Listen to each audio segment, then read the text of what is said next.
बिजली है। अल्हम्दुलिल्लाह।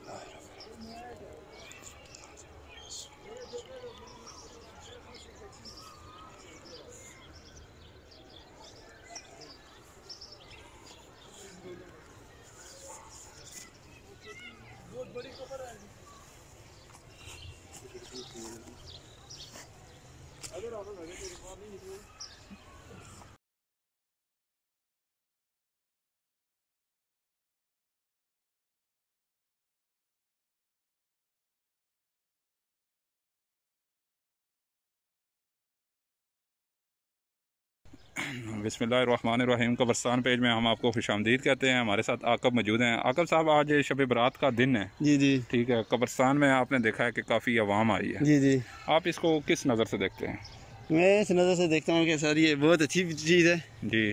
क्योंकि जो फोत है जो उसके पीछे ये फातिहा खाने के लिए आए हैं।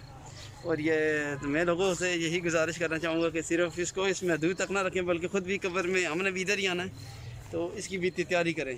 तो ये जो आजकल गवर्नमेंट ने पाबंदी लगा दी है कि कब्रिस्तानों में ना आए, इसके बारे में आप क्या कहते हैं कि ये कोई अच्छा इकदाम है? नहीं, बस एहतियाती तदबीर ज़रूरी है जी, वो तो हर बंदे के लिए। तो बाकी हम इसके बारे में कुछ कह नहीं सकते, क्योंकि गवर्नमेंट या ये बेहतर जानते हैं। लेकिन कब्रिस्तान में आने से वो जरासीम जो है ना आपको नहीं लग सकता, क्योंकि कब्रिस्तान एक जो है ना पाक जगह है, पाक साफ जगह है। कब्रिस्तान हो गया, मस्जिद हो गया, ये दोनों पाक। और ये कहते हैं वैसे भी महफूज जगह है ना। जी जी। ये देखें, इस तरह आकब साहब हमारे साथ मौजूद हैं। आकब साहब, ये जो फूल इस पे गिराए जाते हैं, ये क्या, आप इसके बारे में क्या कोई है ऐसी दलील? इसके बारे में यही है कि अगर कोई फूल गिरा तो बंदे को यही पता चल देता है कि यार इस कब्र का कोई वली वारिस है, कोई यहाँ पे कोई देखभाल इसकी करने वाला है। तो वैसे कब्रिस्तान में आना चाहिए, बंदे को इबरत हासिल होती है।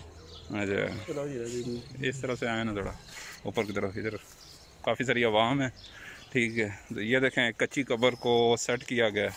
जी जी। ये क्या कहते हैं आकिब साहब, किसी ने सेटिंग की है कि ये किसी ने सेटिंग की है इसको? मुनव्वर हुसैन है। जी जी।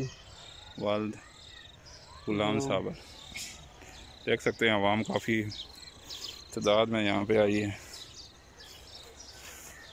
हमारा एक दोस्त भी जा रहा है, वो उस तरफ जा रहा है।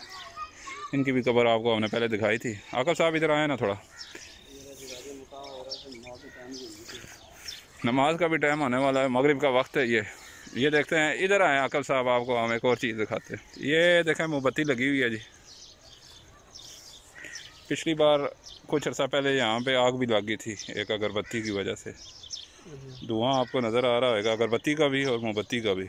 और वसीम भाई, मैं आपको कहूँगा यहाँ से निकलने की कोशिश करें, क्योंकि एक हदीस का मफहूम है, जब आप कब्रिस्तान में जाएं तो अगर जगह हो तो अपने प्यारों की कब्र तक चले जाएं। ये ना हो कि आपके पाँव के नीचे किसी की कब्र आ जाए। तो आ जाए, इधर खड़े हो जाते हैं, वहाँ पे चले जाते। नहीं, शहर में बेशक आप खड़े हो ना, क्योंकि कब्रिस्तान में नहीं आना। आ जाए, ऊपर चलते हैं। बिल्कुल। ये देखें, एक और कब्र ना, जो कि इस वक्त बनी है। थोड़ी देर इधर खड़े हो जाते हैं आकब साहब, ये अच्छा मंजर इधर से आ रहा है। अच्छा, फिर आप शब बारात के बारे में आप क्या कहते हैं कि कब्रों में आना ये सुन्नत है, यहाँ कब्रिस्तान पे आना और दुआ करना? बिल्कुल, ये सुन्नत है। इस दिन आना चाहिए, दुआ करनी चाहिए, ताकि अपने के बंदे को अपनी तैयारी का भी एहसास होता है कि हमने एक ना दिन यहाँ पे हमने आना, जहाँ पे हमारे और आबा अजाद यहाँ पे आ चुके हैं, एक ना एक दिन हम भी यहाँ पे आ ही जाएंगे।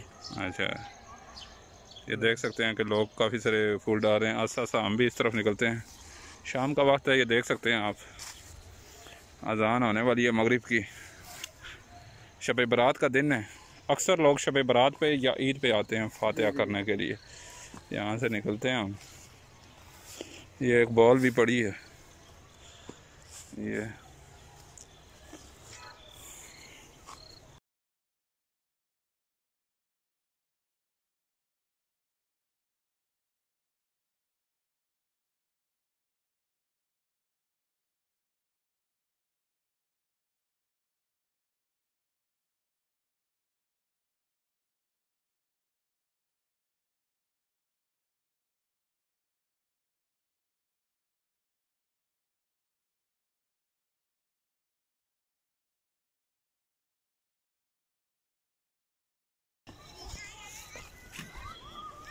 और राजा जी नमाज पढ़ने तो अस्सलाम वालेकुम। कब्रिस्तान का काफ़ी बड़ा एरिया है। आओ चलते हैं हाकिम साहब। ये देख सकते हैं आप, काफ़ी एरिया यहाँ पे भी मौजूद है कब्रों के लिए। कुछ लोग ताश खेल रहे हैं, कुछ लोग फातिहा खानी करते हैं। मिलेंगे फिर आपको किसी वीडियो में। ठीक है, जब तक इजाज़त दे दीजिए, अल्लाह हाफिज़।